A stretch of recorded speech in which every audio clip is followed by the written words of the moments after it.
আসসালামু আলাইকুম। Live by service centre পক্ষ থেকে সবাইকে শুভেচ্ছা ও অভিনন্দন। দেশ ও দেশের বাইরে থেকে যারা প্রতিনিয়ত ভিডিওটি ফলো করেন তাদের প্রতি আন্তরিক শুভেচ্ছা। আজকে ভিডিওর মূল টপিক কয়েকটি সমস্যার সমাধান। আর আমার এই চ্যানেলে নতুন হয়ে থাকলে অবশ্যই সাবস্ক্রাইব করে লাইক শেয়ার ও কমেন্ট করবেন, পাশে থাকা বেল আইকন বাটন চাপ দেবেন যাতে নতুন ভিডিও আরও অতি সহজেই পেয়ে যান। এটি বক্সার মোনোটন। আমি এটাতে যে সকল কাজের মাধ্যমে এই বাইকটি সমাধান করব অবশ্যই খেয়াল করবেন। আমি এটাতে যেই জিনিসটি দেখা, এটা হচ্ছে ভাল্ব সিল। আর ভাল্ব সিলের বিশেষ কার্যকারিতা যে ভাল্ব সিলের কারণে আপনাদের বাইকের যদি সাদা ধোঁয়া আসে তাহলে সেক্ষেত্রে সেটা বন্ধ হয়ে যাবে। কম্পিসারের যে তেলের যে বিষয় থাকে সেই তেলটি অনেক ভালো কাজ করে যে ভাল্ব সিলের কারণে। যদি ভাল্ব সিলটি নিম্নমানের ইউজ করেন কিংবা ভাল্ব সিলটি হার্ড হয়ে যায় সেক্ষেত্রে আপনাদের বাইকের সাদা ধোঁয়া আসবে। যেরকম যে পিস্টন নষ্ট হয়ে গেলে, এটাতে পিস্টন আমি পরিবর্তন করব ঠিক আছে, কিন্তু আমি এটার পাশাপাশি আমি এটাও জানিয়ে দিলাম যে ভাল্ব সিলের কারণে কি হয়। ভাল্ব সিলের কারণে যে বাইকের সাদা ধোঁয়া আসে, সাইলেন্সার থেকে সাদা ধোঁয়া আসে, যেন মনে হয় যে পিস্টনটি নষ্ট হয়ে গেছে, এটাও কিন্তু ভাল্ব সিলের কারণে হয়। অবশ্যই এই দিকটা খেয়াল রাখবেন। আর আমি এটাতে যে সকল কাজের মাধ্যমে এই বাইকটি সমাধান করব, এটা যেহেতু বক্সার মোনোটন অনেক আগেকার বাইক, আমি এটাতে ভাল্ব হেডটি সেটিং করার পরে আমি ফিরে আসব যে বিষয়গুলিতে। আমি এটাতে ক্যামটি সেটিং দিলাম। আমি ক্যাম রকারগুলি লাগানোর পরে যে আপনাদেরকে মূল বিষয়ে ফিরে আসি যে পিস্টন।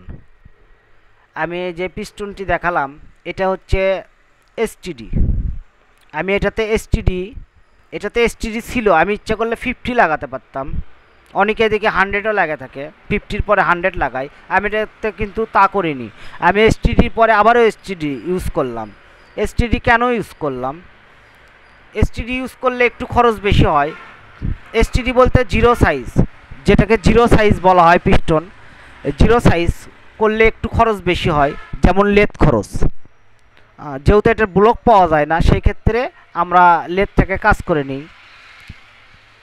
এটাতে খরচ বেশি হলেও আপনাদের সুবিধা আছে। সুবিধা এরকম যে আপনাদের বাইকের তেল খরচটি অনেক কম হবে। আর তেল খরচ যেহেতু আপনি বাইক রাইড বেশি করবেন তাহলে তেল খরচটি কমলে পারে আপনাদের বাইকের যদি একটু বেশি টাকাও খরচ করেন তারপরেও ভালো।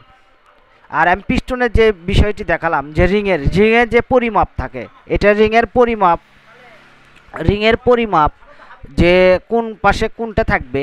আর এটাতে কম্প্রেসার যে হাওয়াটি আসে কোন পাশ থেকে কোন পাশে কম্প্রেসার হাওয়াটি বের হয়ে যাবে, আমি সেই বিষয়টিও আপনাদেরকে দেখালাম যে অবশ্যই খেয়াল করবেন।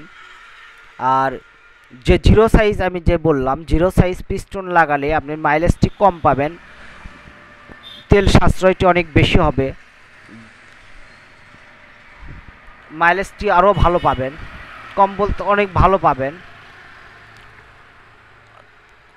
আগের তুলনায় যা পাইছেন তার চাইতেও অনেক বেশি পাবেন।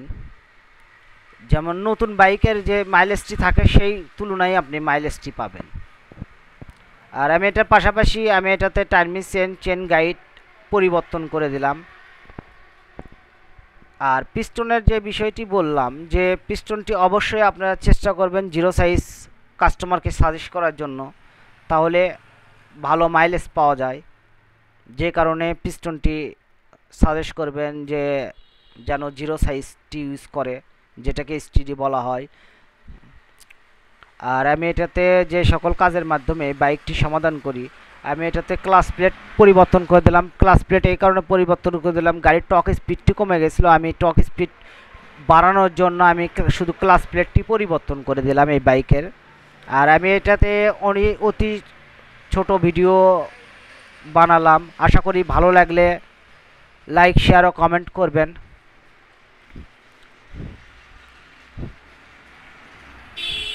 আমার এটা ক্লাস ফেসিংটিও সেটিং হয়ে গেছে, এটাতে হাফ ক্লাস হুইল ক্লাস যে আমি সমাধান করে নিছি। আমি হাফ ক্লাস হুইল ক্লাসের মাধ্যমে আমি ক্লাস প্লেটটি পরিবর্তন করে দিলাম। আর ক্লাস বাটির আমি আরেকটি বিষয় বলি যে ক্লাস বাটির নাটটি দেখা যায় যে অনেকেই সেনি মারে থাকে, আসলে সেনি মারা ঠিক না, যেহেতু এটাতে অনেক পদ্ধতিতে খোলা যায়, যে কারণে এটাতে সেনি মারার কোনো প্রয়োজন নাই। আর অনেকেরই বুঝতে সমস্যা হয় যে এটা উল্টা প্যাচ না সিধা প্যাচ। অবশ্যই এটা সিধা প্যাচ, এটা স্মরণ রাখবেন। আর সেনি ইউজ করবেন না, কেননা এই নাটের থ্রেটের সঙ্গে, থ্রেটের পাশাপাশি এটাতে বিয়ারিংয়েও কিন্তু অনেকটাই ঝাঁকি প্রেরণ করে, যে কারণে সেনি ইউজ করবেন না। আপনার দরকার পড়ে ম্যাগনেট ধরা কি যে হোল্ড সকেট আছে, এই হোল্ড সকেট দিয়ে আপনারা কাজ করবেন। যদি আপনাদেরকে 4 খুঁটির 6 খুঁটির কোনো সকেট না থাকে, এই হোল্ড সকেট যদি না থাকে, তাহলে আপনারা ম্যাগনেট হোল্ড সকেট দিয়ে আপনারা কাজ করতে পারবেন। এটা অবশ্যই স্মরণ রাখবেন।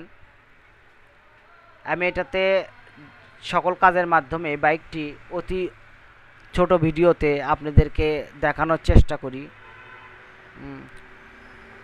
আর আমার কোনো বিষয় নিয়ে যদি আপনাদের কোনো মতামত থাকে, অবশ্যই কমেন্টের মাধ্যমে বলবেন। ভিডিওটি ভালো লাগলে লাইক শেয়ার কমেন্ট করবেন। আসসালামু আলাইকুম।